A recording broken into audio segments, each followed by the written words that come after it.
नमस्कार. झडपीगुरुजी.com च्या Marathi video tutorial सिरीजमध्ये स्वागत आहे आपले. आपण आता ब्लॉगस्पॉटवर ब्लॉग कसा तयार करायचा याचा आपण भाग क्रमांक 2 पाहणार आहोत.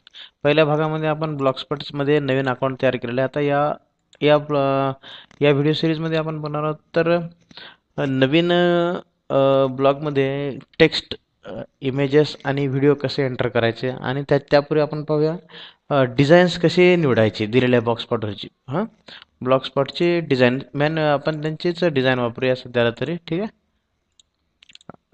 इंटरनेट एक्सप्लोरर ओपन करत आहे मी आणि सोबत ब्लॉगस्पॉटची वेबसाईट आपली blogger.com.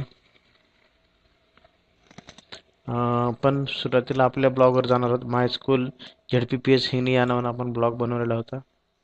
यानंतर या ठिकाणी पहा आता त्यांनी जे दिलेले टूल्स आहेत टूल्सकडे लक्ष देणं आवश्यक आहे आणि हे टूल्स शिकल्याशिवाय आपल्याला पुढचं काही येणार नाही. या ठिकाणी new post, overview, post, pages, comments, Google stats, earning, campaign, layout, template आणि सेटिंग एवढं दिलेलं आहे आपल्याला. तर आपण हे सगळे पोस्ट कव्हर करणार आहोत. या सगळे टूल्स कव्हर करणार आहोत. त्यापूर्वी आपण पाहूया लेआउट. लेआउट म्हणजे तुम्हाला निश्चितच समजून गेलं असेल लेआउट काय असते काय नाही वगैरे. ठीक आहे. हे लेआउट आहे. आताचे जे आपले टेम्पलेट आहेत थोडक्यात सांगायचं म्हणजे हे जे ब्लॉग आहे आपला तर हे हेडर आहे या ठिकाणी आणि ह्या उजव्या बाजूला राईट साईड बार म्हणतात त्याला. हे या ठिकाणी हे पार्टिशन या ठिकाणी पार्टिशनची या बाजू राईट साईड बार झालेली आणि हा पोस्टचा म्हणजे ही जी जागा आहे नो पोस्ट म्हणते. आता आपण कोणतेही पोस्ट टाकलेलं आहे त्यामुळे नो पोस्ट म्हणतात. ही पोस्टची जागा आहे. आणि ही झाली इथून side template powered by blogger. इथून आहे याच्या खालची ही फुटर. आता याच्या व्यतिरिक्त आपल्याला फेविकॉन किंवा गॅजेट्स वगैरे भरपूर काही ब्लॉगस्पॉट करून पुरवलेले टूल्स आहेत ते आपण पाहूया. हा बघा फेविकॉन, नेव्हिगेशन बार, या ठिकाणी हेडर फाईल आहे. या ठिकाणी आपण गॅजेट ॲड करू शकता जसे की मेनू किंवा स्क्रॉल मेनू. भरपूर काही असे स्लाइड शो, इमेजेस. या ठिकाणी गॅजेट आहेत. हे सगळे गॅजेटची जागा आहे. हे ब्लॉग आर्काईव्ह म्हणजे काय तर या ठिकाणी सगळे ब्लॉगची एक लिस्ट येईल तुम्हाला. लिस्ट टाईपमध्ये तुम्हाला या ठिकाणी दिसणार आहे. ठीक आहे. आपण लेआउटवर आहोत. लेआउट नंतर आपण पाहणार आहोत टेम्पलेट डिझायनरमध्ये जाणार आहोत. टेम्पलेट डिझायनरमध्ये गेल्यानंतर बघा हे आपला ब्लॉग आहे. आता रनिंगचा टेम्पलेट आहे या ठिकाणचं. ठीक आहे. आपण काय करूया एखाद्या डायनॅमिक टेम्पलेट किंवा पिक्चर विंडो सारखं टेम्पलेट निवडूया. ठीक आहे.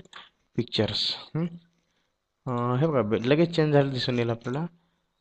हे स्काय ब्लू वगैरे डोळ्याला बघायला चांगलं वाटते. स्काय ब्लू वगैरे निवडूया.